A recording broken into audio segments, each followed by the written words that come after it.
Mon Seigneur et mon Dieu, mon Seigneur et mon Dieu, mon Seigneur et mon Dieu. Non pas moi, Seigneur, mais toi, toi et toi seul. Notre Père qui es aux cieux, que ton nom soit sanctifié, que ton règne vienne, que ta volonté soit faite sur la terre comme au ciel. Donne-nous aujourd'hui notre pain quotidien. Pardonne-nous nos fautes comme nous les pardonnons à ceux qui nous ont offensés. Ne nous laisse pas tomber dans la tentation, mais délivre-nous du mal. Car c'est à toi qu'appartiennent le règne, la puissance et la gloire, au siècle des siècles. Éternel notre Seigneur, que ton nom est magnifique sur toute la terre. Éternel notre Seigneur, que ton nom est magnifique sur toute la terre. Mon Seigneur et mon Dieu, mon Seigneur et mon Dieu, mon Seigneur et mon Dieu. Amen.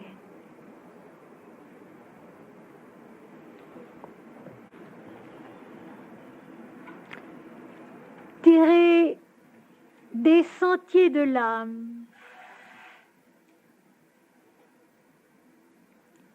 j'ai cherché la vérité comme on cherche un trésor. J'ai cherché la vérité comme on cherche un trésor. Certes, elle n'était pas l'unique ambition de mes travaux.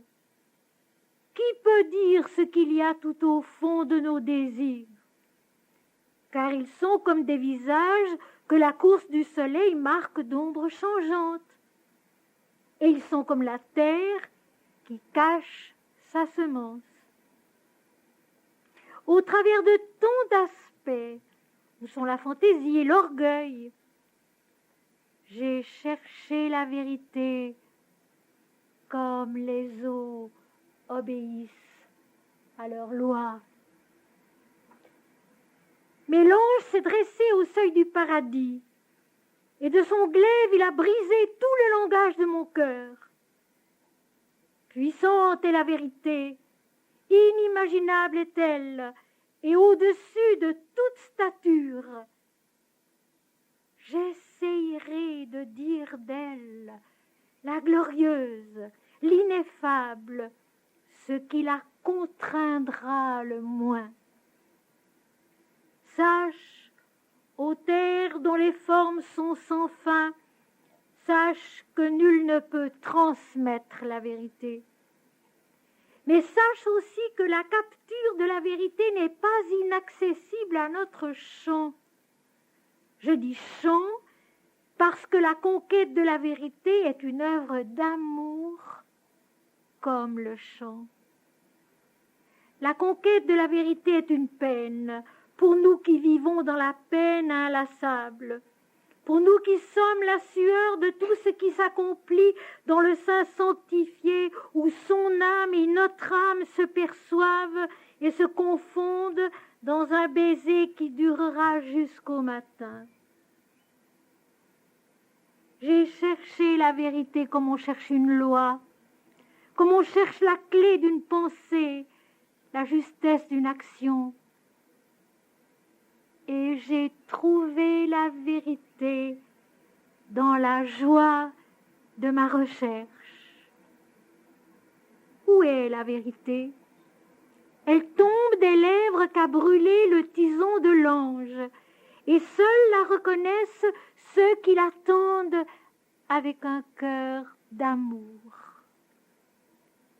La vérité n'est ni supérieure, ni inférieure, ni ancienne, ni future.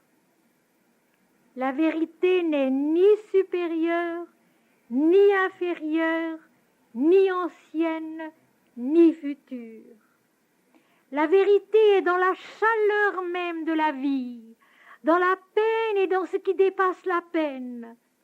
Les lois sont en elle, mais elles ne la contiennent pas. Il est plus commode d'adorer les lois, mais telle n'est pas la vérité.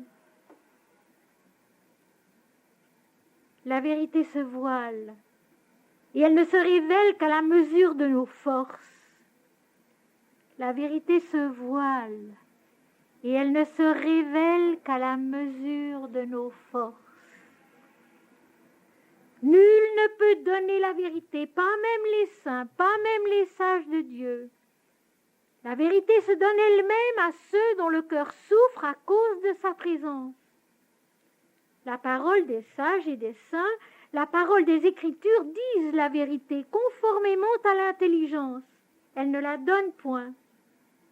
Il faut que chaque enfant s'en retourne sur le chemin où elle passe. Mais elle n'est pas au bout du chemin. Elle est à chaque pas dans l'histoire des hommes. La vérité est une rencontre avec Dieu. Mais qui dira jamais la nature de cette rencontre? Telle est pourtant l'épée qui tranchera le fil de notre servitude. Dans les chants de célébration, il y a Dieu. Mais Dieu est-il dans le cœur des hommes qui les chantent? Car Dieu n'est pas simplement par le cantique de son nom. Dieu est quand nous ne sommes plus. Et pourtant, les deux présences sont là, toutes pénétrées l'une de l'autre. La rencontre avec Dieu est une mort dans l'homme et un accueil de ce qui n'est plus lui. Et pourtant l'homme est là, avec sa dépendance des choses. La rencontre avec Dieu est une mort dans l'homme et une résurrection. Ce qui naît dans le cœur de l'homme qui s'est détruit en Dieu, c'est l'ineffable vérité. Comment pourrait-on jamais dire la vérité? Car pour la redire aux hommes, il faut se défaire d'elle à nouveau. Il faut la rendre expressive et la polir selon le mode aimable des écrits. Voilà pourquoi jamais les mots ne donneront la vérité. Ils en tirent des mélodies, merveilleuses comme l'ambition, dont le seul but est d'éveiller l'extase dans le cœur de ceux qui attendent. La vérité est comparable au chant. Et l'on ne force pas le chant. Il se donne selon sa loi, si on ne lui en substitue aucune autre. La vérité du chant est joie. La vérité du chant est joie. C'est la reconnaissance unique où le don réciproque est absolu. L'édifice d'un double élan trouve sa forme et cette forme est vie d'amour. J'ai cherché la vérité comme un malade recherche la santé. Et voici, la vérité est le bien-être dans la maladie et dans la santé. Et voici, la vérité est le bien-être dans la maladie et dans la santé. Elle respire avec ce qui donne et avec ce qui reprend, et elle est bonne avec la grâce et avec la disgrâce dont elle prépare le pardon. Le matin est venu, et la vérité était encore sur les lèvres de l'ange, le goût nouveau qui vient de la langue et de la gorge et de tout l'être intérieur. Les mots avaient perdu cette ambiguïté des relations humaines. Ils étaient faits de lumière et ils étaient faits de joie.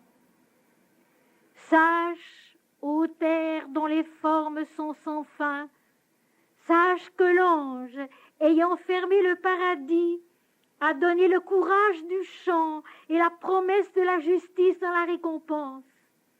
Il s'est servi de ta ruine et de ta sève, et il en a pétri une pâte dont il fait ta nourriture. Aveugle, aveugle est le regard des hommes. Insatiables sont leurs mains, commune est l'heure de leur naissance et l'heure de leur mort. Insipides sont leurs espoirs.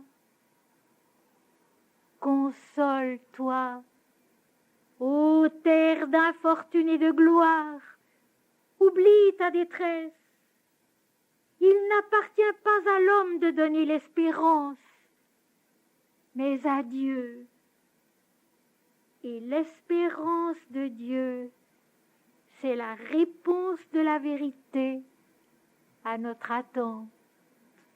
Et l'espérance de Dieu, c'est la réponse de la vérité à notre attente. Mes chers amis, ce texte-là, je l'ai écrit pendant la guerre, il y a donc bien, bien longtemps.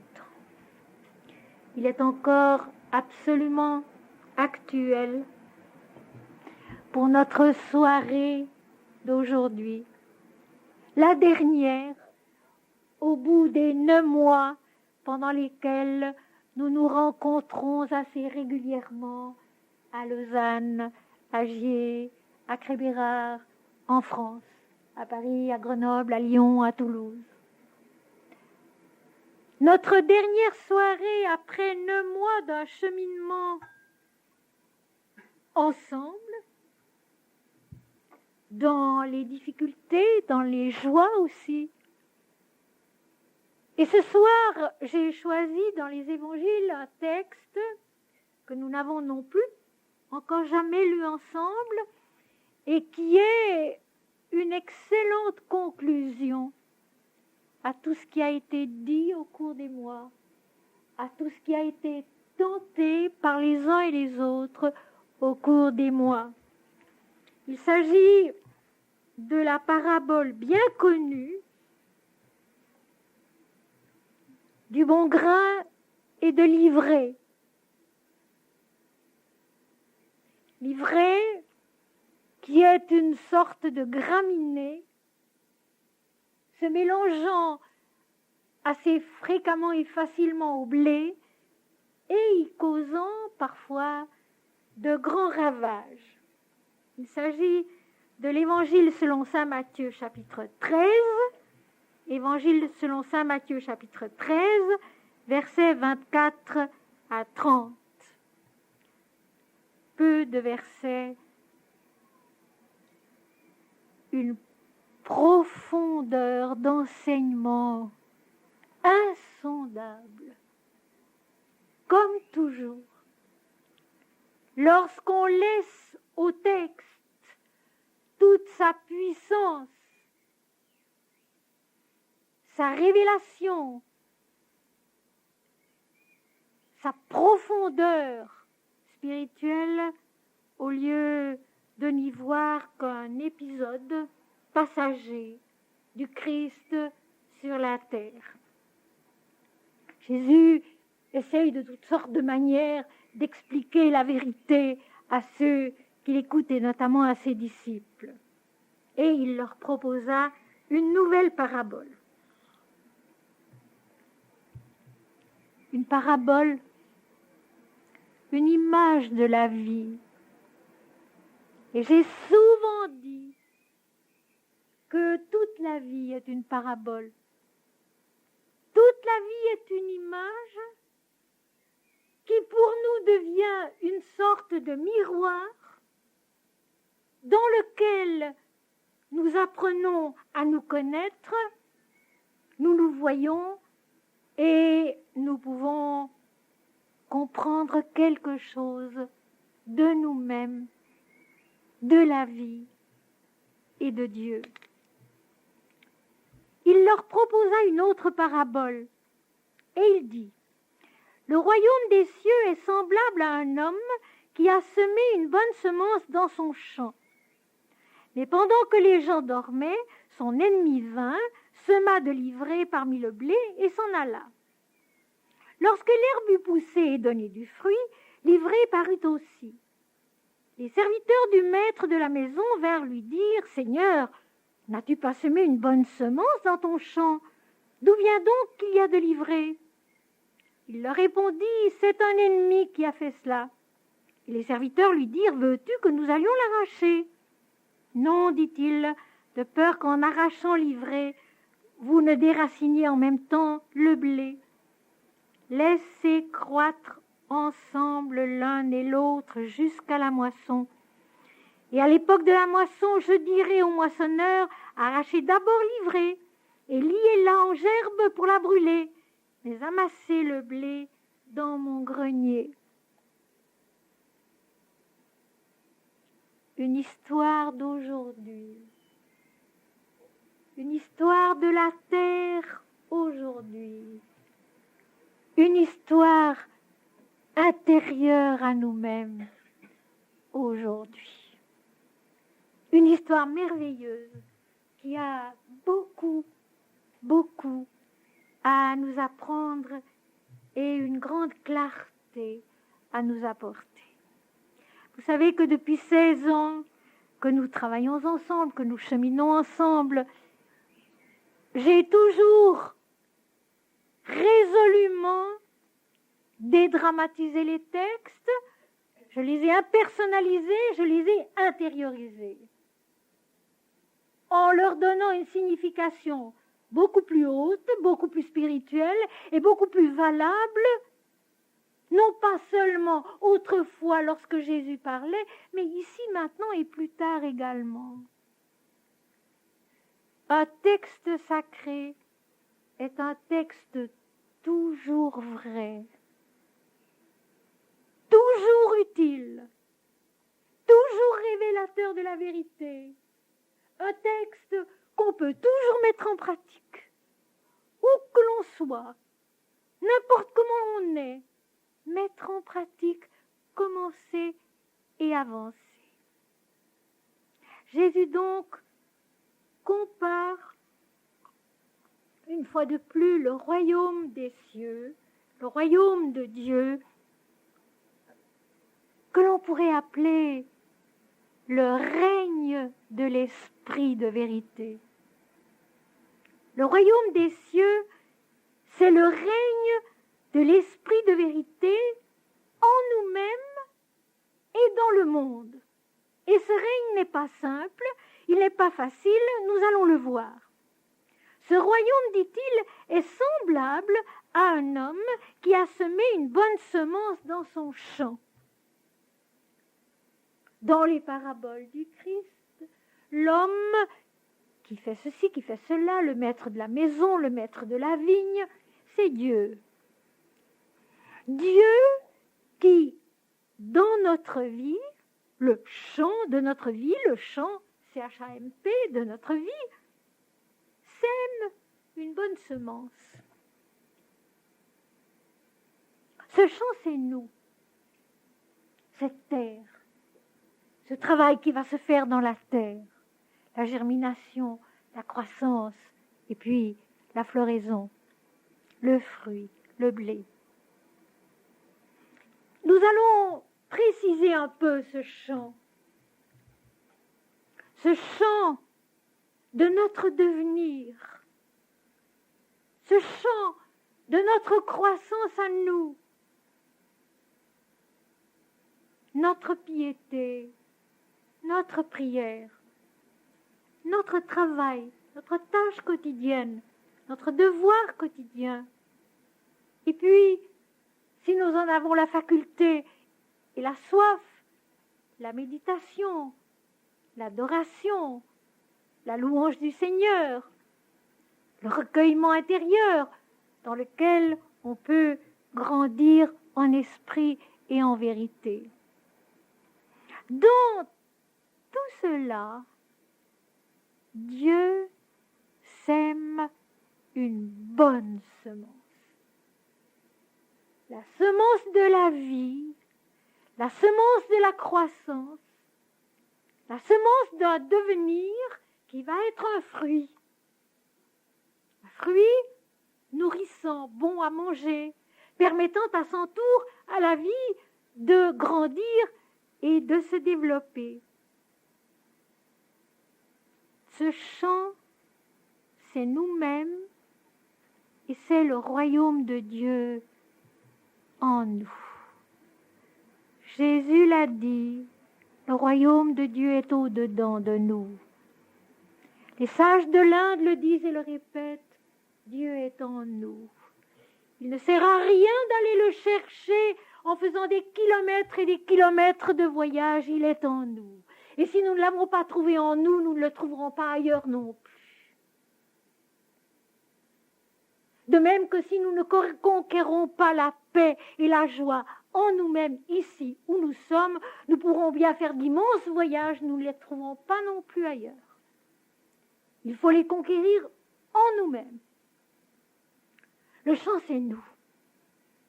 La bonne semence, c'est toute la vie vraie, saine, riche, féconde, que le Seigneur nous donne jour après jour, avec ses possibilités concrètes, ses possibilités intellectuelles, mais aussi ses possibilités spirituelles, l'éclosion, l'épanouissement de notre âme dans la lumière de l'esprit. Tout y est, à chaque pas. Une bonne semence. Une semence de clarté, de vérité, de santé, d'équilibre, de bon sens à ne jamais oublier. Surtout lorsqu'on s'aventure dans une recherche spirituelle un peu plus poussée, il faut se rappeler que le bon sens est la reine des vertus. Il faut s'en souvenir de cela. Rappelons-nous qu'une sainte Thérèse d'Avila, quand elle partait pour créer de nouveaux couvents ou pour réformer d'anciens couvents du Carmel qui s'étaient lentement dégénérés, elle emmenait avec elle non pas des contemplatives, mais une sœur cuisinière, une sœur tourière, une ménagère. Elle employait des personnes qui faisaient un travail sain, simple et vrai. Rappelons-nous que dans la vie spirituelle comme ailleurs, et peut-être plus qu'ailleurs encore, une qualité indispensable à ne jamais perdre, c'est le bon sens. Le bon sens critique qui dit, écoute, ça c'est faux, c'est impossible, c'est ridicule. Garder cette santé de pensée, de sentiment, d'espérance, qui est la vie tout simplement telle qu'elle doit se vivre jour après jour pour pouvoir être le socle, la base d'autre chose, s'il nous est donné de réaliser autre chose.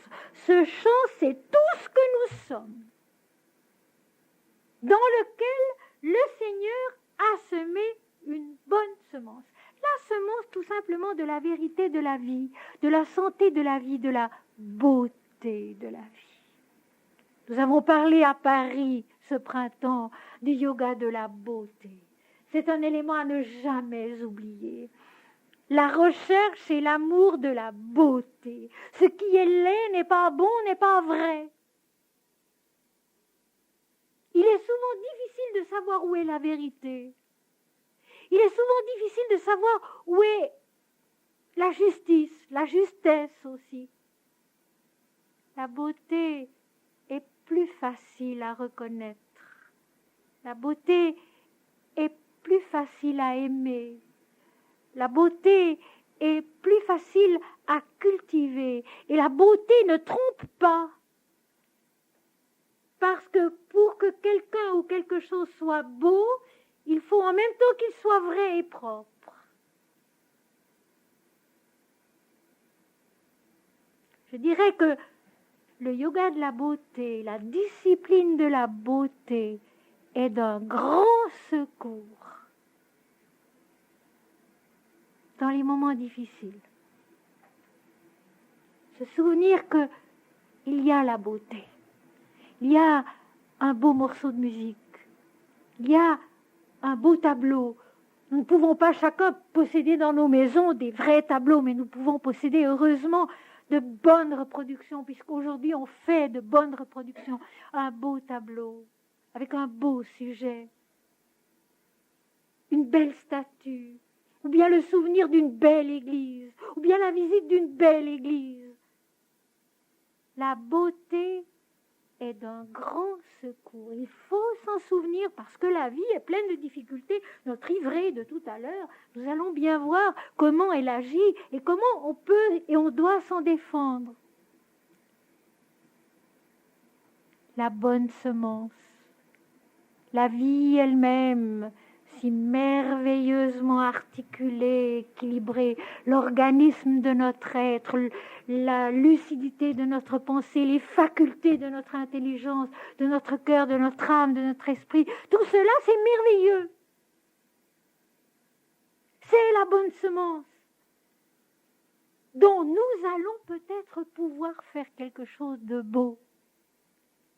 La moisson du Seigneur en nous. Vous vous rappelez, à Gier, nous avons parlé de la moisson.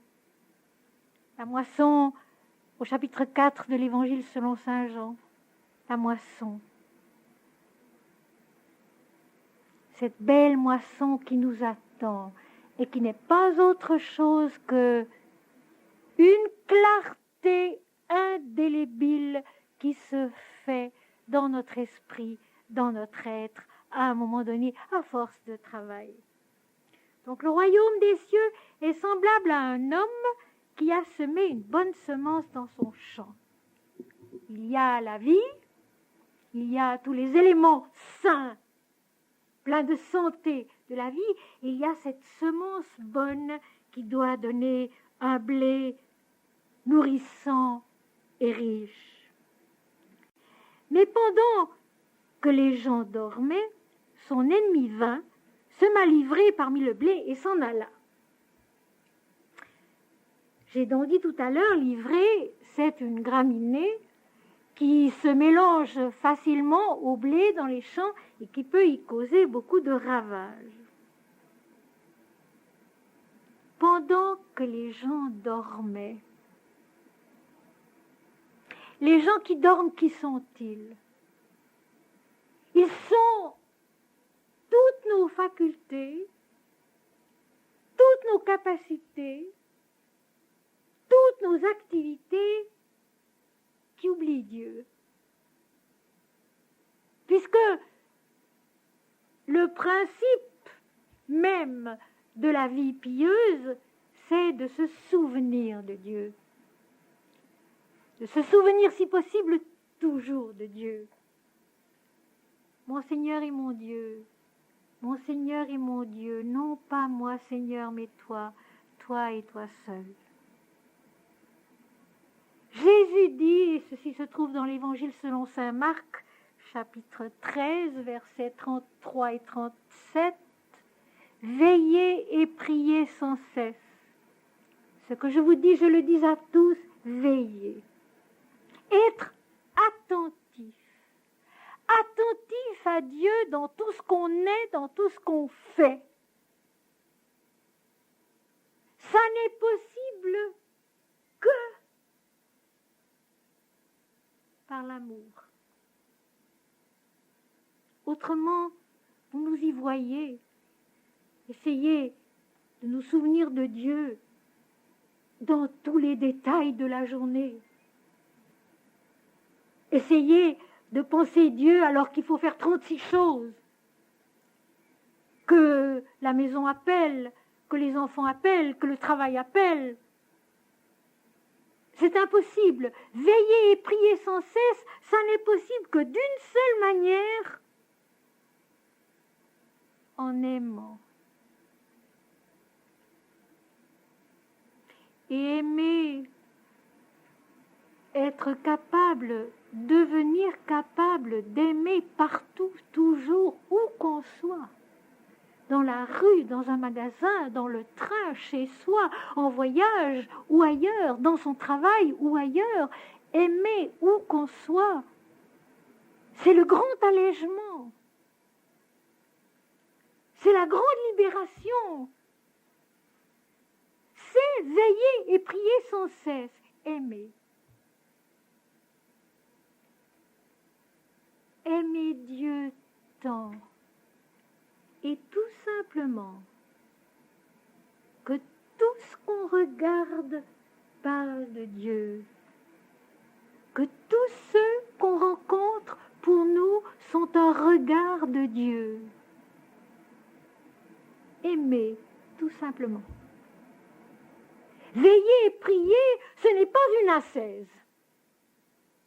Ce n'est pas aller s'enfermer dans un coin, comme on le croit, de nos jours de plus en plus, s'enfermer dans un coin pour méditer pendant des heures et finalement s'aliéner complètement.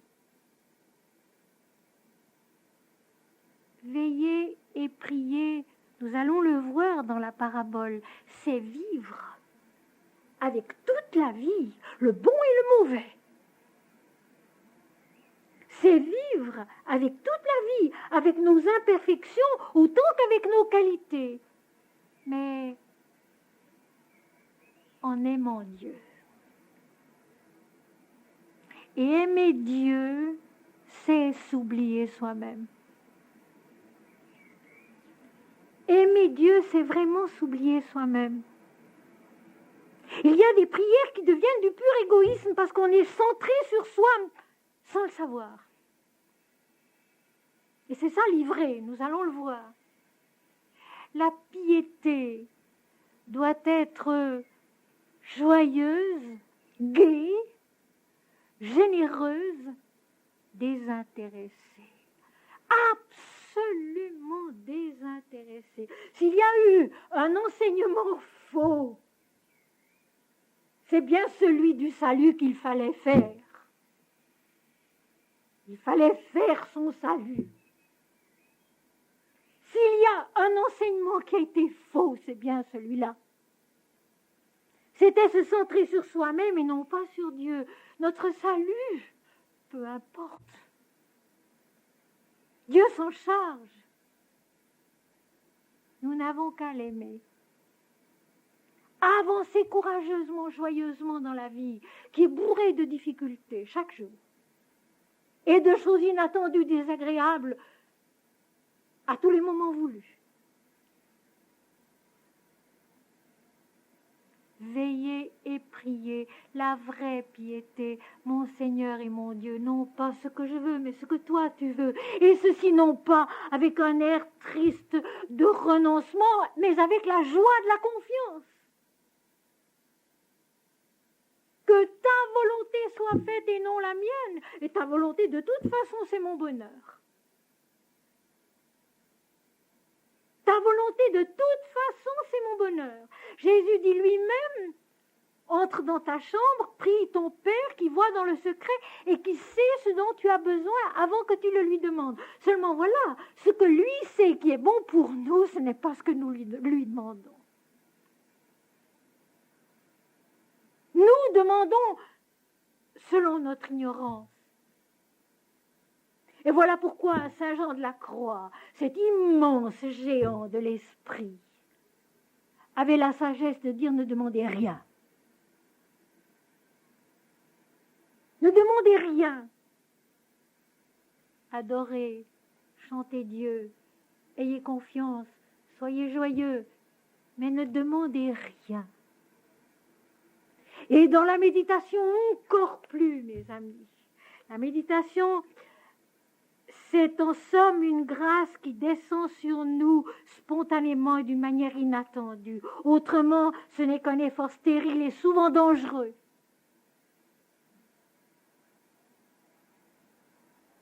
Méditer, c'est s'offrir.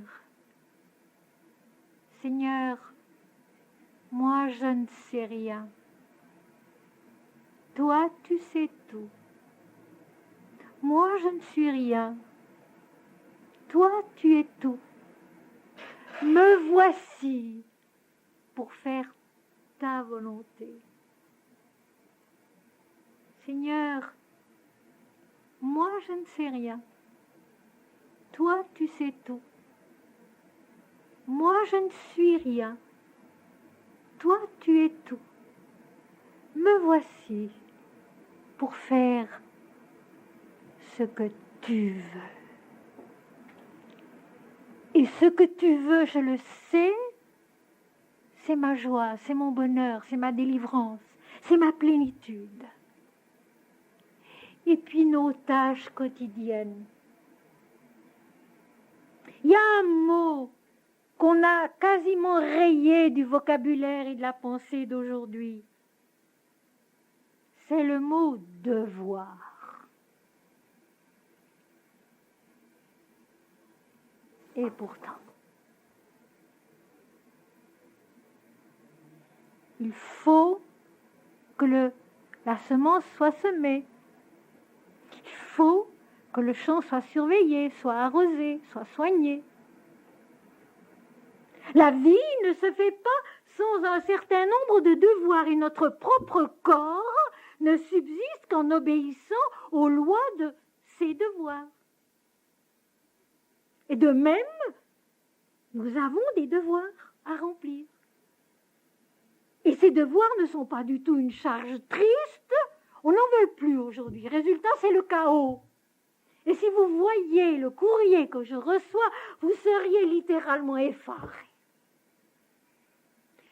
Les problèmes que les gens se créent simplement parce qu'ils ne veulent pas faire ce qui est là, ce qui doit se faire tout naturellement, tout normalement.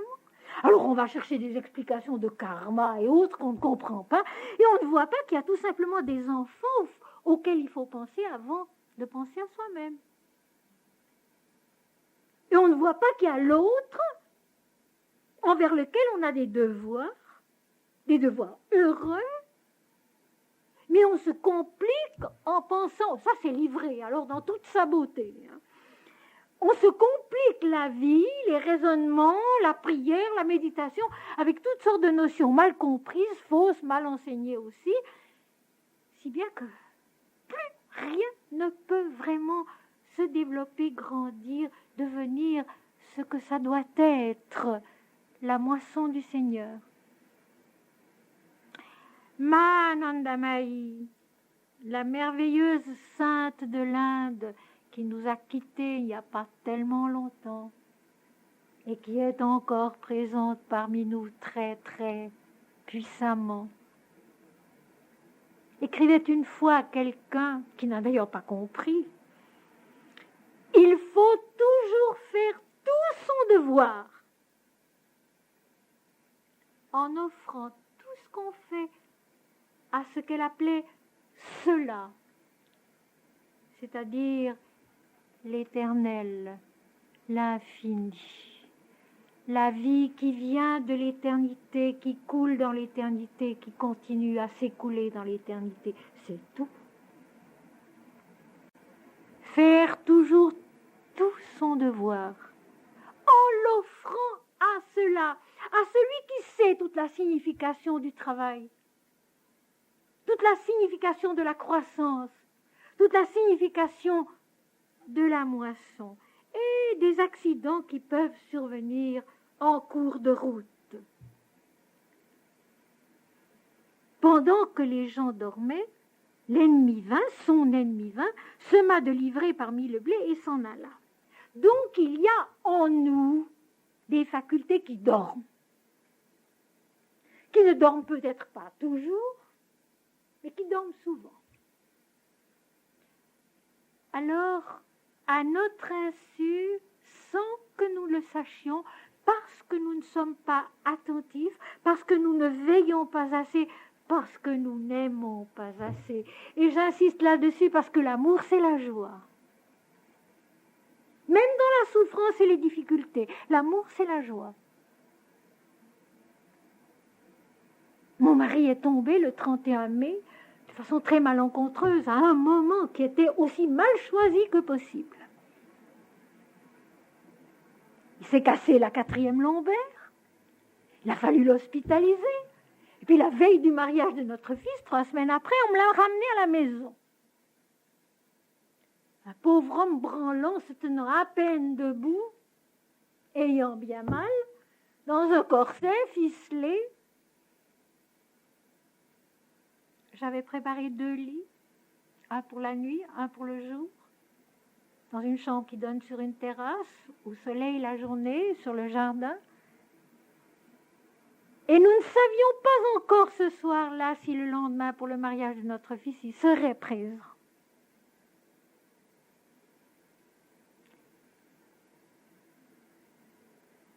Dieu, dans ces cas-là, donne la grâce et la force de ne répondre que par l'amour. Et l'amour, c'est quoi? Non pas s'asseoir à côté de lui avec des airs pleins de commisération. J'en ai tellement peu eu que mon mari m'a dit aujourd'hui, mais écoute, est-ce que tu as quand même un peu pitié de moi? J'ai dit, mais oui, j'ai pitié de toi. Mais je ne l'ai pas montré, j'en avais pas le temps. Je n'avais pas le temps. J'avais 1001 choses à faire, le servir au lit, m'occuper de lui, m'occuper de la maison, du médical, du jardin, etc. Je n'avais pas le temps d'avoir des airs contris. Mais j'ai aimé. Et j'ai fait tout ce que j'ai pu pour qu'il soit bien, pour qu'il soit content, pour qu'il n'ait pas mal. Si bien que le lendemain après-midi, la noce avait lieu à 4h dans notre église, quand mon beau-frère le pasteur est venu et qu'il m'a dit est-ce qu'il sera là, j'ai dit oui. Je lui avais acheté un très beau costume, toute seule, sans qu'il ait pu l'essayer.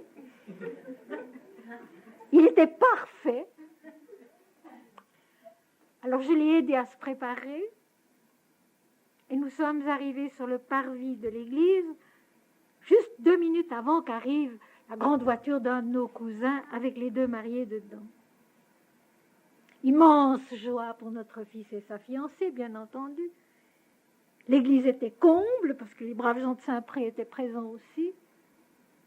Et quand nous sommes entrés au son de la musique, mon mari et moi, à la dernière minute, pour qu'il ait besoin de s'asseoir le moins longtemps possible, j'avais fait préparer 2 coussins sur un banc devant. L'émotion dans l'église était extraordinaire. Et les mariés, c'était nous. C'était extraordinaire. Mais si je vous donne cet exemple, c'est pour vous dire ce que c'est que veiller et prier. C'est faire ce qu'il faut au moment voulu, avec joie, avec amour et sans penser à soi. J'étais morte de fatigue, je n'ai pas besoin de vous le dire. Mais ça n'avait pas d'importance. Ce qui devait être fait, le blé qui devait pousser, poussait. Et ce fut une journée de joie, malgré les difficultés. Mon mari a pu se recoucher un bon moment, il a pu être au jardin, il a pu être un moment au repas, même le soir. C'était inattendu, inespéré et merveilleux. Si je m'étais lamentée à côté de son lit, on n'y serait pas arrivé. Simplement, j'ai fait, sans un mot. Ou comme quand il est arrivé le 31 au soir, dans l'état que vous imaginez. Pas un mot. Mais faire. Ça, c'est veiller et prier. Et si je vous raconte ça, c'est parce que ça vient d'arriver, que c'est un exemple commode pour moi. Mais c'est ça, veiller et prier.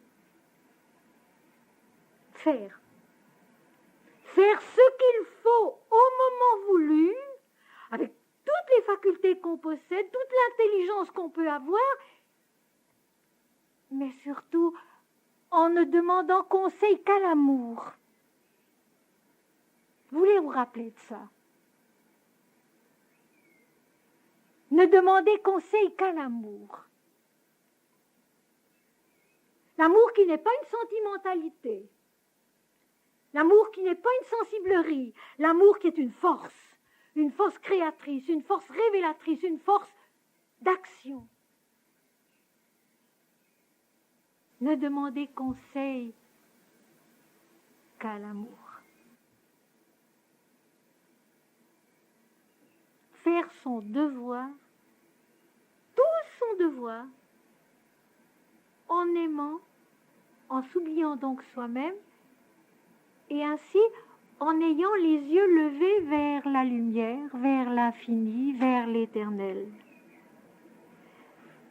Dans ces cas-là, il n'y a pas de faculté qui dorment en nous. Et l'ennemi, son ennemi, dit le texte. Donc l'ennemi, exactement l'opposé de Dieu, l'opposé de celui qui sème la bonne semence. C'est quoi? C'est le mensonge. C'est le mensonge de notre attachement à notre moi individuel qui vient se glisser dans nos prières, qui vient se glisser dans nos méditations, qui vient se glisser dans nos travaux. Moi,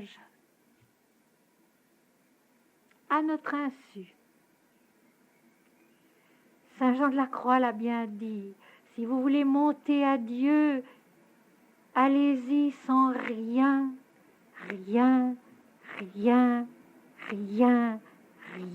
demander. Avancer, faire son devoir tel qu'il est, avec amour.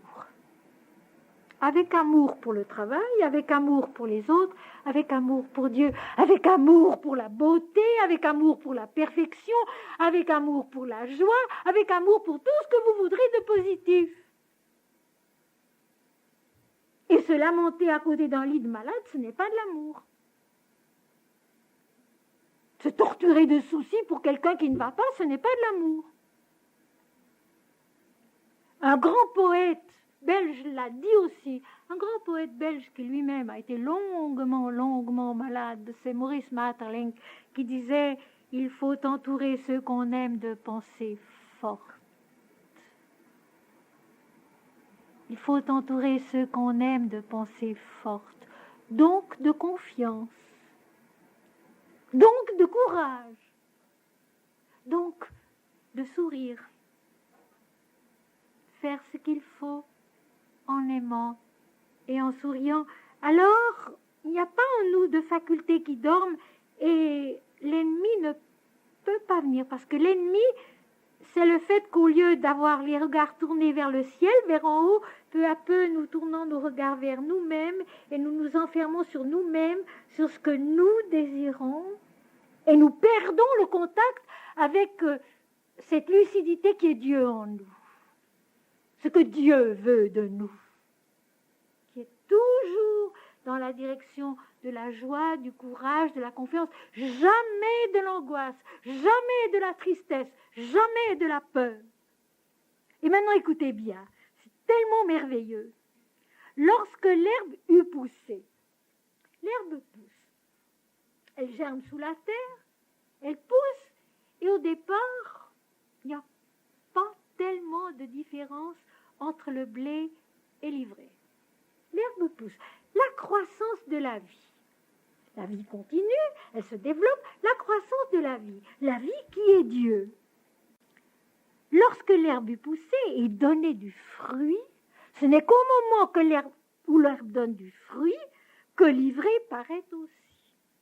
Ça, c'est fort intéressant, il faut s'y arrêter un moment. Nous avançons dans la vie, nous grandissons, nous nous développons avec du bon et du mauvais. Et nous ne le savons pas. Et Dieu, dans sa miséricorde, laisse grandir toute la vie avec le bon et le mauvais. Ce n'est qu'au moment où apparaît le fruit, le résultat d'un certain temps de travail, qu'on s'aperçoit qu'il y a de l'ivraie parmi le blé. Donc une plante néfaste et surtout totalement inutile. Cette découverte, mes amis, ne doit pas être pour nous une occasion de consternation, de chagrin, d'épouvante. Au contraire, c'est merveilleux. C'est ça la miséricorde divine, c'est ça le pardon, c'est ça la grâce, qu'à un moment donné nous puissions voir. Il y a eu des faux pas, il y a eu des fausses démarches, c'est entendu, nous ne sommes pas parfaits, c'est pas grave. C'est pas grave. On grandit avec tout ça. Et au moment où le fruit se forme, où donc il y a le résultat d'un certain effort, d'un certain travail, on s'aperçoit tout d'un coup qu'il y a des choses qui sont fausses, il y en a d'autres qui sont vraies. S'il n'y avait pas cette croissance des deux, cette apparition des fruits des deux, nous resterions dans l'ignorance toujours. Et alors là, je ne peux pas m'empêcher de penser à ces merveilleux hymnes védiques où le redoutable dieu Indra, le roi des dieux, celui qui a une exigence absolue de pureté envers nous, arrête le sage lui-même dans le sacrifice qu'il prépare, le sacrifice de soi, l'étape, la démarche pour grandir, pour monter vers l'esprit. Il l'arrête parce que dans le sacrifice s'était glissé de l'égoïsme et de l'orgueil un certain désir de paraître, un certain désir d'avoir une influence sur les autres, d'être supérieur aux autres. Tout à l'heure dans mon texte de la vérité, je l'ai bien dit, la vérité n'est ni inférieure, ni supérieure, ni ancienne, ni future. Elle est. Elle est, et elle est à chacun, et elle est en tous. Elle apparaît à l'heure de la moisson divine en nous. Il n'y a pas de différence entre les hommes. Et l'heure, le temps n'y joue pas de rôle. Et notre histoire de l'ivraie et du bon grain, on peut même l'étendre à une dimension universelle. Et dire on peut vivre dans le monde pendant des siècles. Et c'est ce qu'on a fait dans le christianisme. Et dans les autres religions aussi d'ailleurs. On peut vivre pendant des siècles avec une certaine piété, un certain respect des rites, des dogmes, bons en soi, en ayant conscience que finalement les choses ne vont pas si mal et qu'elles ne sont pas si mal en place. Et puis tout d'un coup, les fruits apparaissent. Et on s'aperçoit qu'il y a eu un sombre orgueil dans la piété elle-même. Un immense égoïsme dans la piété elle-même. Un désir de pouvoir, de domination, au lieu de cette moisson merveilleuse du blé d'or de l'esprit qui rayonne en nous et qui n'apporte que la paix, que la joie, que l'amour, que le courage, que la fécondité inépuisable d'une pensée claire, vraie, juste, bonne, qui ne condamne personne, mais qui avance et qui fait que le champ de blé devient lisse, uni, tout gonflé d'épis merveilleux seul. Il faut donc accepter qu'au bout d'un temps où nous avons prié, où nous avons essayé d'être pieux, où nous avons essayé de méditer, où nous avons essayé d'être fidèles à certaines dispositions prises, certaines décisions prises, et pendant ce temps, nous avons eu les présages que les choses n'allaient pas trop mal, et puis tout d'un coup, on est arrêté parce que les fruits de notre effort se montrent et que dans ces fruits, il y en a de bons et il y en a de mauvais. Mes amis, je vous en supplie, rappelez-vous que ce n'est pas une catastrophe. Ce n'est pas une catastrophe. Ce n'est jamais une catastrophe. C'est l'occasion d'une prise de conscience. Eh bien, oui, tiens, il y avait des choses qui n'étaient pas justes.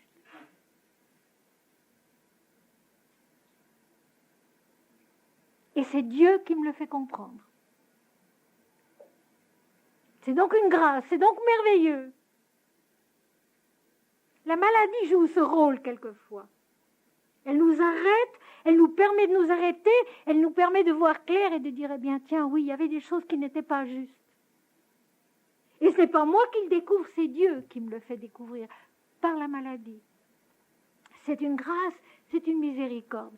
Et puis, il faut savoir aussi que la fatigue, l'extrême fatigue, est un piège auquel il faut savoir dire non, auquel il faut savoir se refuser. Quand on sent qu'on est trop fatigué, quand on sent qu'on n'en peut plus, quand on sent qu'on n'a plus les forces de prier comme il faut, d'être ce qu'on voudrait, eh bien, il faut avoir la simple sagesse de se reposer quand c'est possible. Forcer, vouloir à tout prix, mais je dois, mais non, pas du tout. Nous ne devons rien. Tout nous est donné, tout nous est proposé. Si nous pouvons l'accueillir et l'utiliser, c'est bien. Si nous n'en avons pas les forces et la lucidité, il vaut beaucoup mieux aller dormir. Un seul grand sage de l'Inde l'a dit. Et c'est mon cher et vénéré maître Sri Aurobindo. Après tout effort spirituel ou physique, un repos est nécessaire. Et vouloir continuer coûte que coûte, eh ben, ça conduit à tomber d'un escalier ou ça conduit à autre chose. Savoir s'arrêter. Savoir s'arrêter, sentir que ça ne va plus, que ce n'est plus ça. Que la méditation...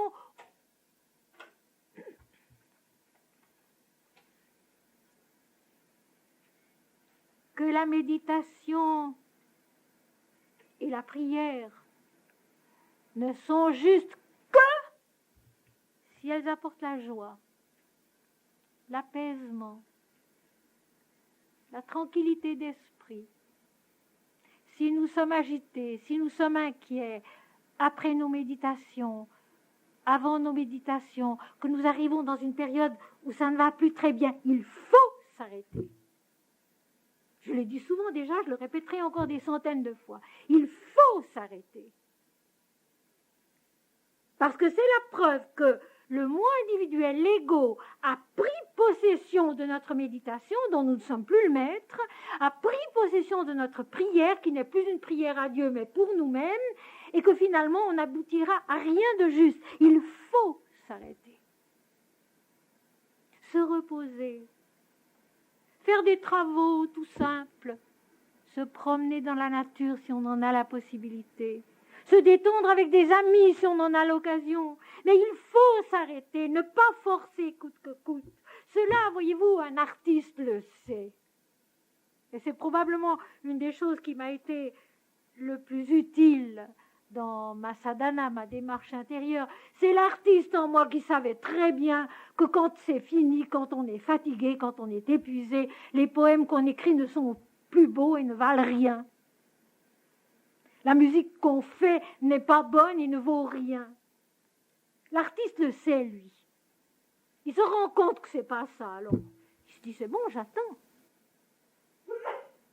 Forcer n'est jamais juste. Forcer, c'est tenter Dieu. Tu ne tenteras pas l'Éternel ton Dieu, dit le Deutéronome. Forcer, c'est tenter Dieu. Je veux y arriver. Pourquoi? C'est Dieu qui sait. C'est Dieu qui fait. C'est Dieu qui est. C'est lui qui donnera quand il sera l'heure. L'heure de sa moisson.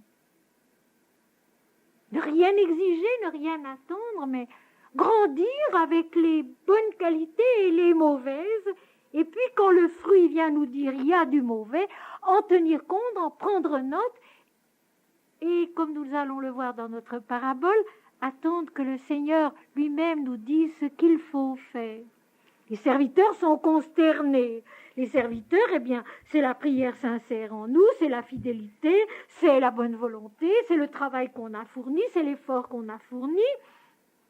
Les serviteurs du maître de la maison, le maître de la maison, c'est nous. Le maître de la maison, c'est Dieu. Il est en nous, toujours, même quand nous faisons des bêtises. Les serviteurs du maître de la maison vinrent lui dire, Seigneur, n'as-tu pas semé une bonne semence dans ton champ? Tu es, toi, le Seigneur Dieu, la perfection, la bonne semence. Tu as semé une bonne semence dans la vie. Tu as semé une bonne semence en moi. D'où vient donc qu'il y a de l'ivraie? D'où vient? De notre ignorance, de notre inattention, de notre égoïsme qui a toujours tendance à revenir, de notre orgueil qui a toujours tendance à vouloir à nouveau avoir une importance personnelle. Oh mes amis, si vous saviez ce que la vie est belle quand on n'a plus du tout d'idée d'importance personnelle, que ça vous est totalement égal. Ce qu'on peut dire, ce qu'on peut penser, ce qu'on peut vouloir, ce qu'on peut comprendre, ce qu'on peut ne pas comprendre. Quand tout ça vous est totalement égal, on avance, on chante Dieu, puis c'est tout.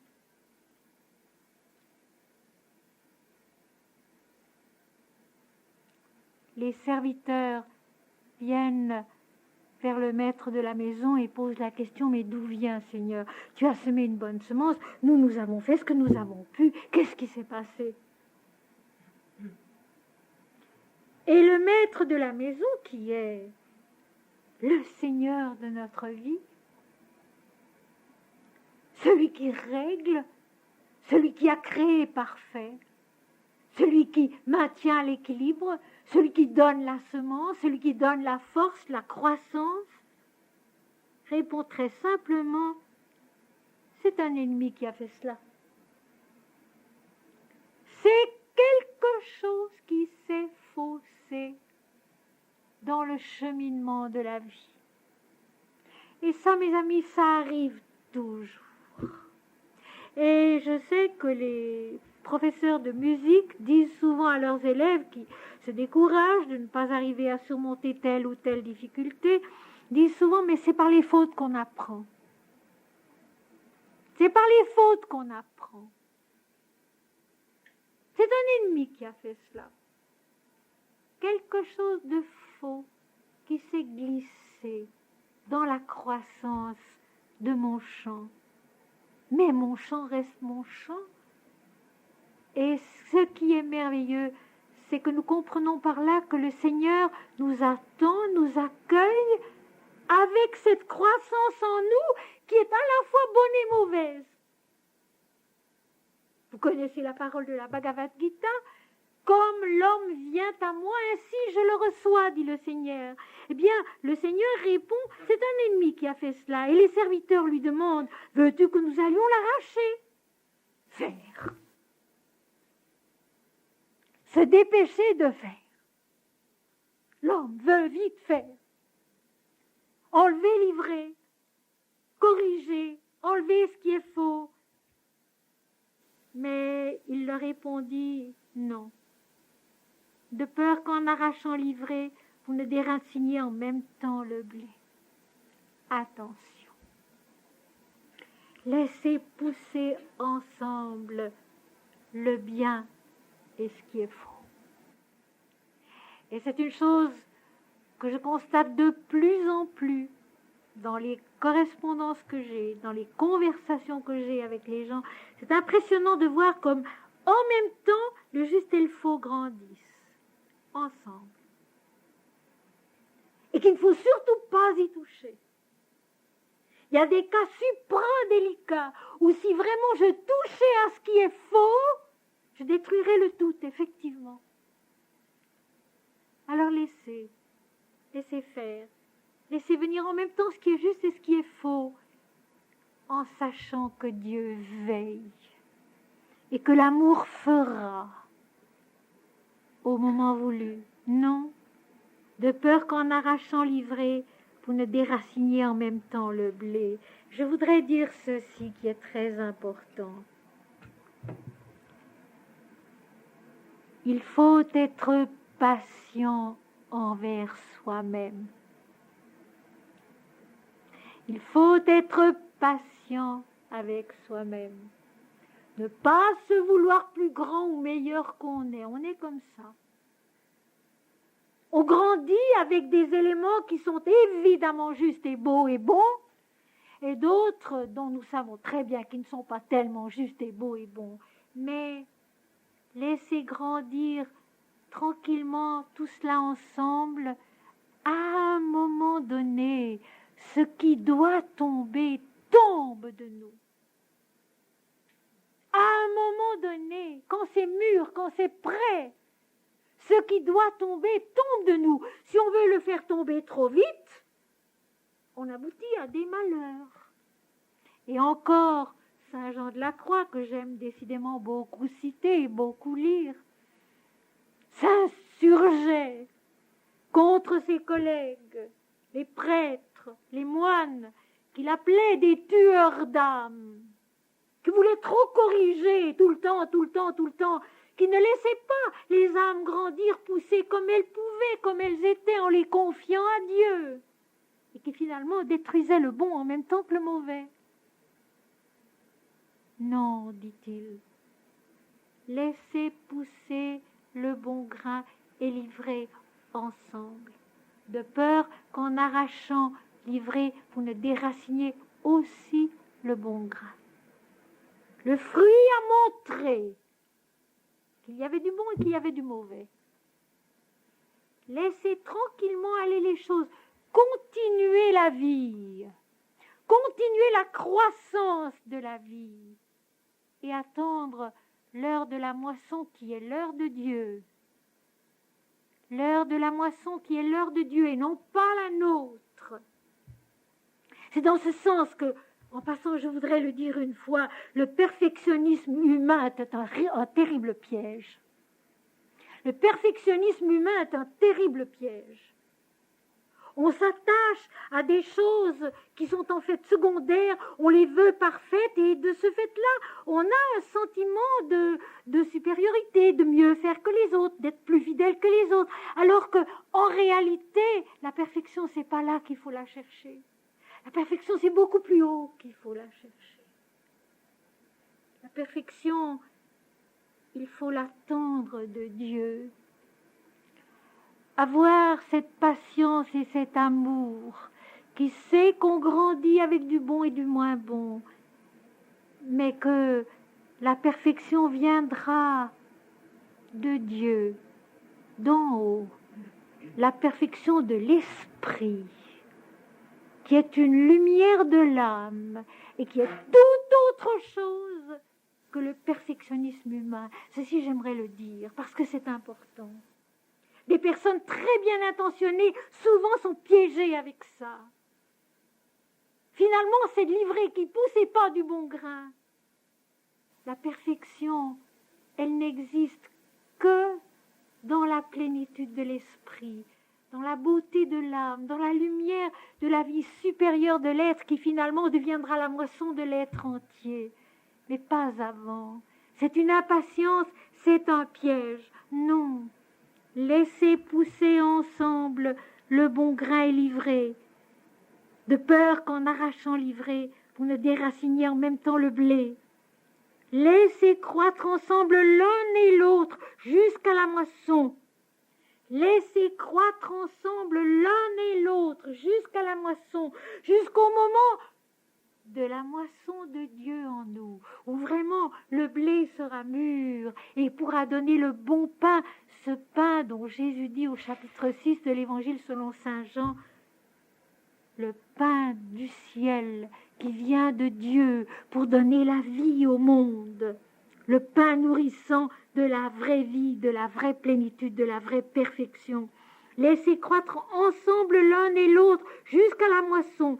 Et à l'époque de la moisson, qui est l'heure de Dieu en nous, je dirai au moissonneur. Je dirai au moissonneur, c'est-à-dire c'est Dieu qui décide, ce n'est pas l'homme. Et les moissonneurs, c'est quoi? Ce sont les facultés, les vertus de la piété, de la méditation, du devoir en nous qui ont été fidèles de la bonne manière à ce qu'elles ont entrepris. Je dirai au moissonneur, arrachez d'abord l'ivrée, liez-la en gerbe pour la brûler. Ce qui est faux tombe de nous et est consumé par la lumière de l'esprit. C'est ça, brûler. Ce qui est faux tombe de nous à l'heure de la moisson divine. Ce qui est faux tombe de nous. Consumé par la lumière de l'esprit. La révélation de la vérité vient de Dieu seul.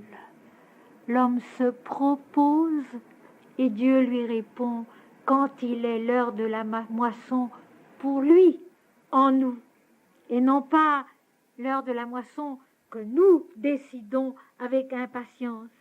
Je dirai au moissonneur, c'est moi qui fais, c'est moi qui sais. Le verbe de vérité soudain intervient, départage le faux du vrai, le faux qui tombe, le faux qui disparaît dans la toute lumière de la moisson blonde et merveilleuse de l'été. Arrachez d'abord l'ivrée et liez-la en gerbe pour la brûler. Donc ce qui est faux tombe d'abord. Et puis notre conscience, notre pensée, notre piété, notre amour étant libérés des erreurs, amassez le blé dans mon grenier. Amasser le blé dans mon grenier, c'est l'illumination. L'illumination d'une saison de la vie, après laquelle il viendra de nouveau un automne, un hiver, un printemps, puis un nouvel été. Amasser la moisson dans mon grenier. À l'intérieur de nous, il y a une moisson de vérité qui s'est faite.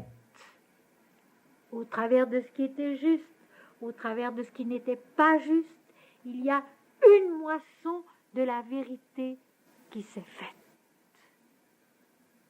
Voilà, mes amis, une explication de la parabole de l'ivraie et du bon grain.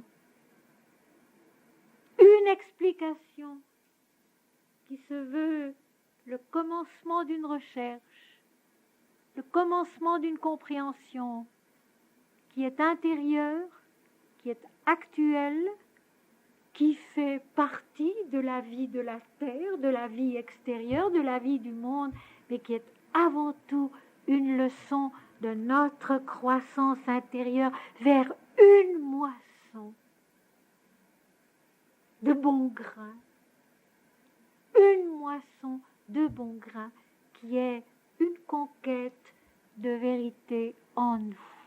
Nous avons compris un certain nombre de choses qui sont justes, qui sont bonnes, qui sont belles, qui sont vraies.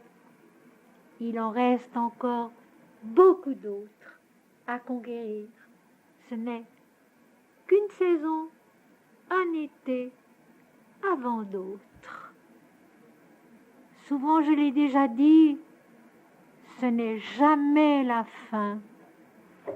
Nous sommes toujours au commencement de l'infini.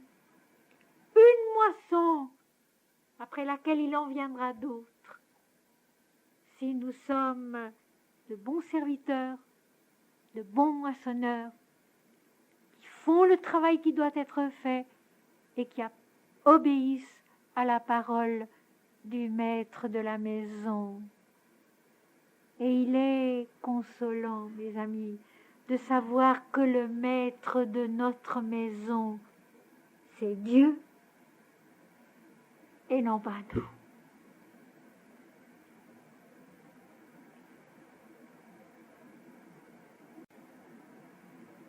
Mettons peut-être un peu de musique avant la méditation.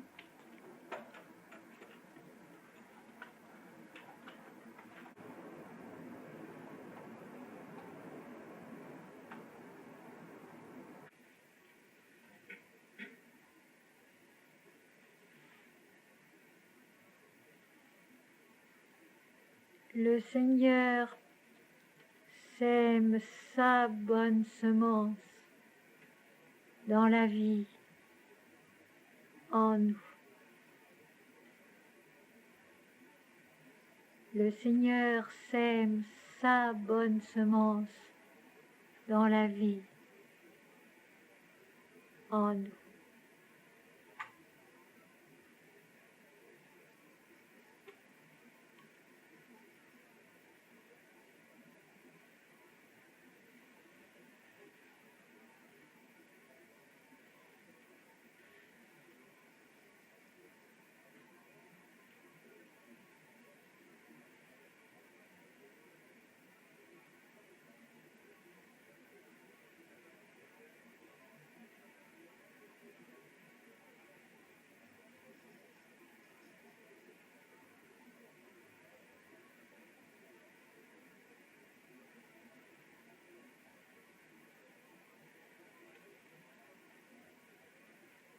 Notre ignorance, notre nuit, nos incompréhensions, ils sèment de l'ivraie, mêlée au blé.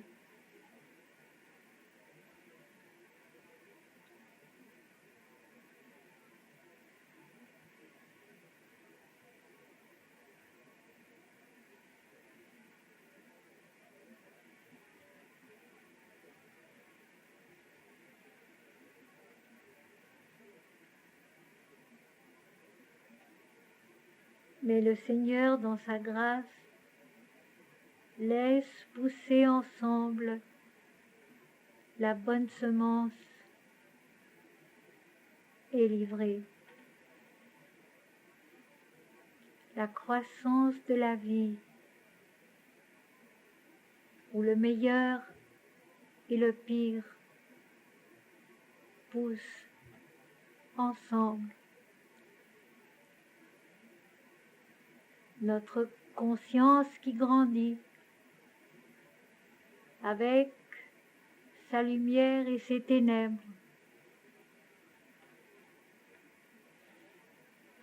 jusqu'à l'heure de la moisson du Seigneur.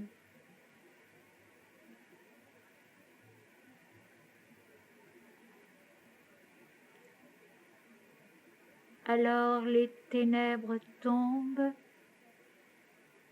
et il ne reste que le jour de Dieu en nous. Alors les ténèbres tombent et il ne reste que le jour de Dieu en nous, son amour pour chacun et pour tous.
Il est des moments dans la vie spirituelle comme dans la vie tout court, où il faut tout simplement avoir confiance et se reposer sur Dieu. Il y a des moments dans la vie spirituelle comme dans la vie tout court, où il faut tout simplement avoir confiance et se reposer sur Dieu sans rien penser.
Heureux les mendiants de l'esprit, car le royaume des cieux est à eux.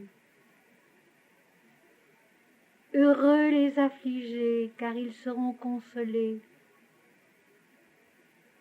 Heureux les bons, les doux, car ils hériteront la terre.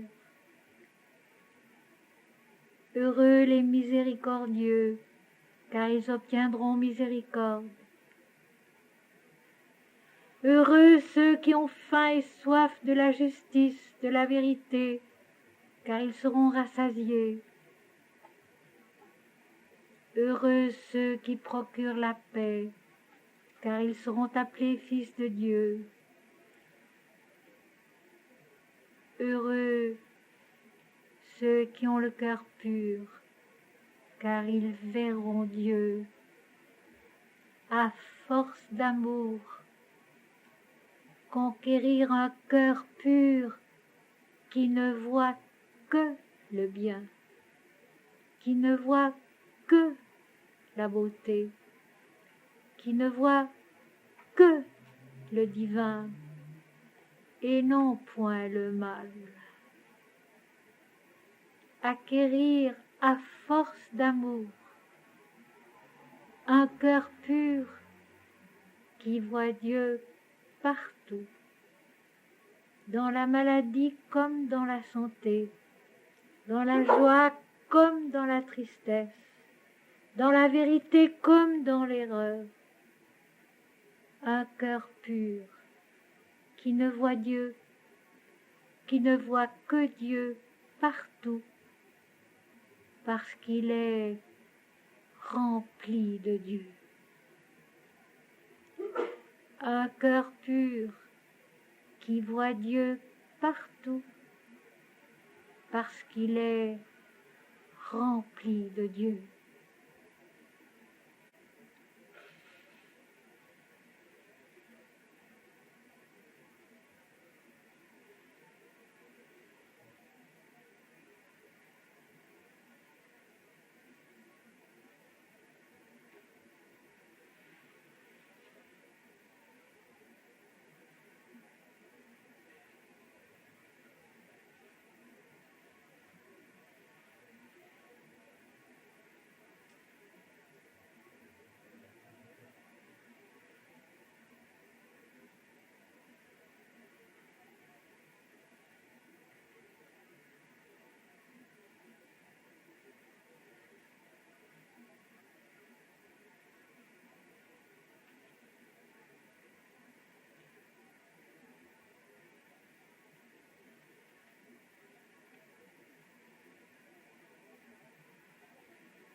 la gloire, la joie, la toute lumière de l'esprit qui nous attend au sommet de nous-mêmes et du fond de nous-mêmes. La gloire, la joie, la toute lumière de l'esprit qui nous attend au sommet de nous-mêmes, parce qu'elle vient aussi du fond de nous-mêmes.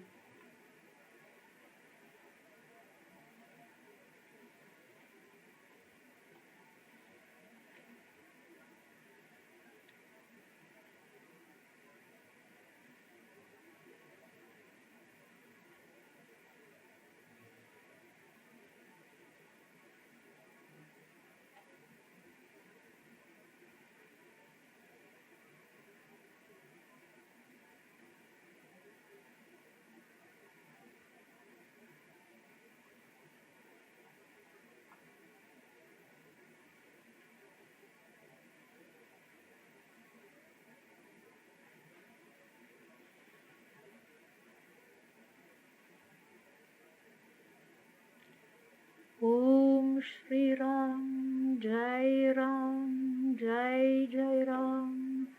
Om Shri Ram, Jai Ram, Jai Jai Ram.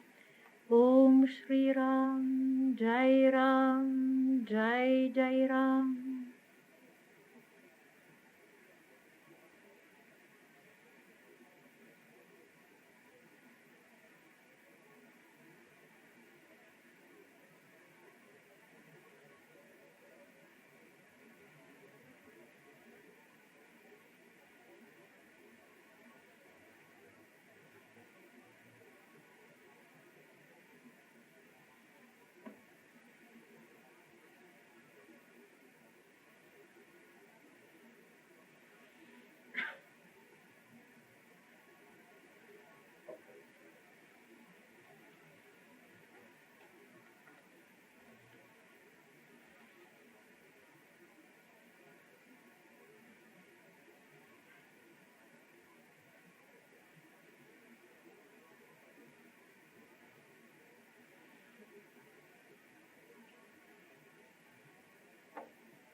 Dieu est là, et Dieu est le seul qu'il vaille la peine de suivre.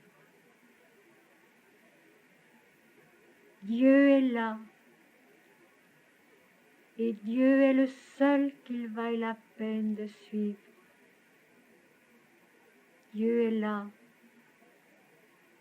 au milieu de nous, en nous, notre vie, notre lumière.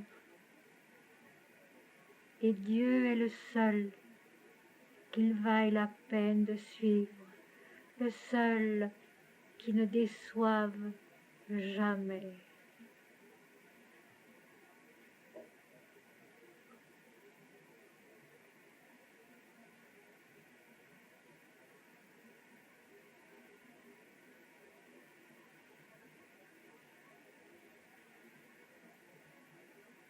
Je suis le pain de vie, je suis l'eau de la vie. Celui qui mangera de ce pain n'aura jamais faim. Celui qui boira de cette eau n'aura jamais soif. Demeurez dans mon amour. C'est à ceci que tous connaîtront que vous êtes mes disciples, parce que vous vous aimerez les uns les autres comme je vous ai aimés. Je vous donne ma paix. Je vous laisse ma paix.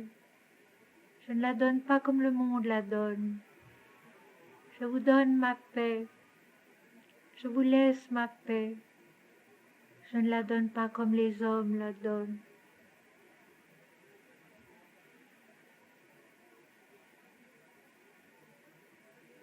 La vérité n'est ni inférieure, ni supérieure, ni ancienne, ni future.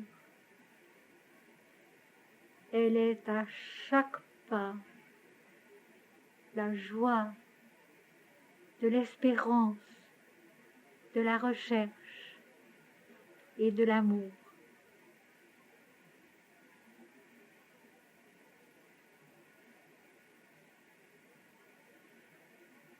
Notre Père qui es aux cieux, que ton nom soit sanctifié, que ton règne vienne, que ta volonté soit faite sur la terre comme au ciel. Donne-nous aujourd'hui notre pain quotidien. Pardonne-nous nos fautes comme nous les pardonnons à ceux qui nous ont offensés. Ne nous laisse pas tomber dans la tentation, mais délivre-nous du mal. Car c'est à toi qu'appartiennent le règne, la puissance et la gloire au siècle des siècles. Gloire à Dieu, au plus haut des cieux, et paix sur la terre parmi les hommes en tout lieu. Éternel notre Seigneur, que ton nom est magnifique sur toute la terre. Avoir un cœur pur qui voit Dieu partout, parce qu'il est rempli de Dieu. Amen.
Dans le silence, je me retiens de penser, et la lumière de mes yeux devient la lumière de partout. La voix parle avec le silence et dit sa béatitude. La bénédiction du Seigneur descend sur toute la terre, sa vie qui n'a pas de limite. Comme le fer frappe l'enclume, elle bat avec sérénité. Seigneur, je ne suis pas la graine. Je ne suis que l'enveloppe de la graine. Et quand elle éclate, tu disparaît. Je ne veux pas écrire si c'est ma main qui écrit. Je ne veux pas parler si c'est ma langue qui parle et si c'est ma pensée qui dicte les paroles. Je veux tracer le champ de ta lumière, l'étreindre dans mes bras comme un vol d'oiseaux merveilleux. Mon âme tend vers toi ses antennes joyeuses et respire le souffle émané de ta voix. Seigneur, mon Dieu, toi qui n'es point comme je suis et vis d'une autre vie, tu es pourtant moi-même, et je vis de toi. Tu es l'oubli, Seigneur, que ta lumière soit mon linceul. Le battement de mes paupières s'est figé, le paysage heureux a disparu. Tu es le bien-être au-delà duquel il n'est rien, le savoir ponctuel où rien n'est omis. Tu es tout cela que je pense, et plus encore ce que je ne puis concevoir.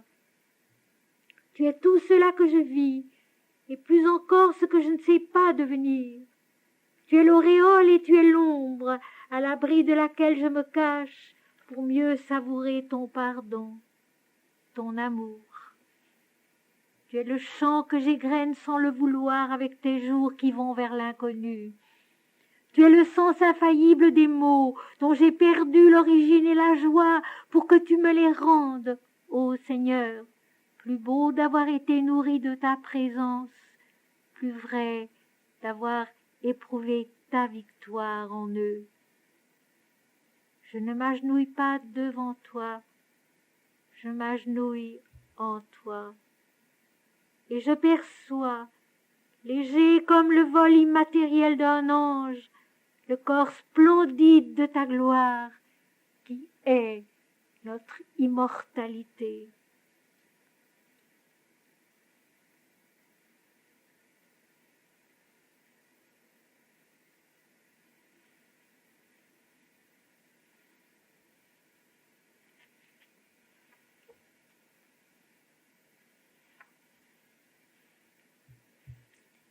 Paix, paix, paix infinie, auguste chant des blés, lourds épis ondoyants que le jour auréole, lumineuse ferveur active et sans parole. Paix, paix, paix infinie, auguste chant des blés, paix, sereine beauté du temple universel, enchantement pieux des rythmiques profondes, harpe simple et diverse où s'accordent les mondes, paix, sereine beauté du temple universel, paix, silence éveillé que diffuse l'amour, silence, ô lent réveil de l'âme qui s'exprime et monte irradiée au sommet de l'ultime, paix, silence éveillé que diffuse l'amour, silence, embrasement divin, gestes mêlés, silence où la pensée assouvie est l'écume blanche aux bords inconnus de l'océan sans brume. Paix, paix, paix infinie, auguste chant des blés.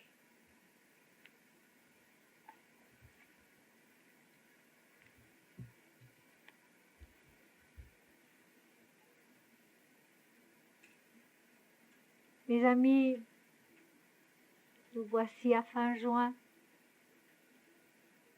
et jusqu'en octobre, il n'y aura plus de réunion.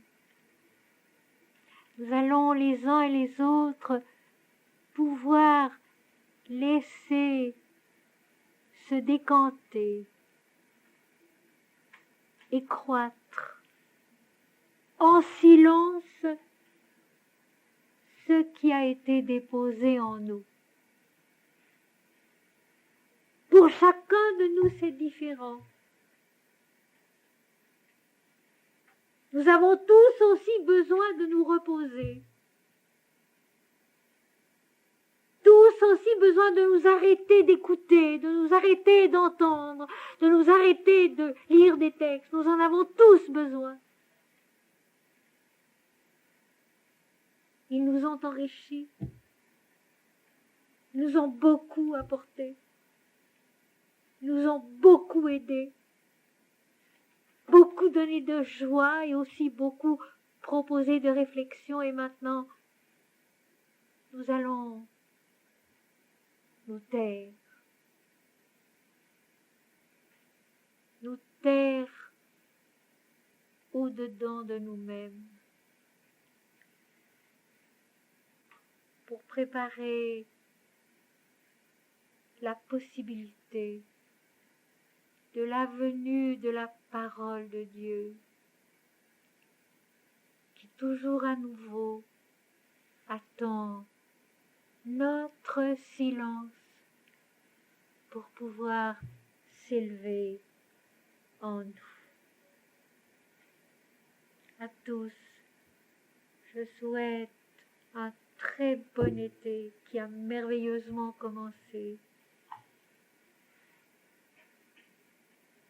Du repos aussi pour tous ceux qui pourront en prendre.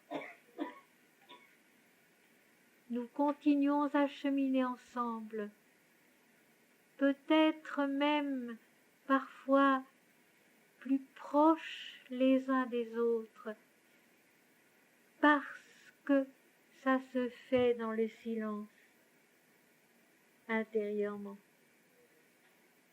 Et que c'est là toujours que c'est le plus vrai, que c'est le plus grand, que c'est le plus beau en nous. Alors, bonne route et à toujours et à bientôt.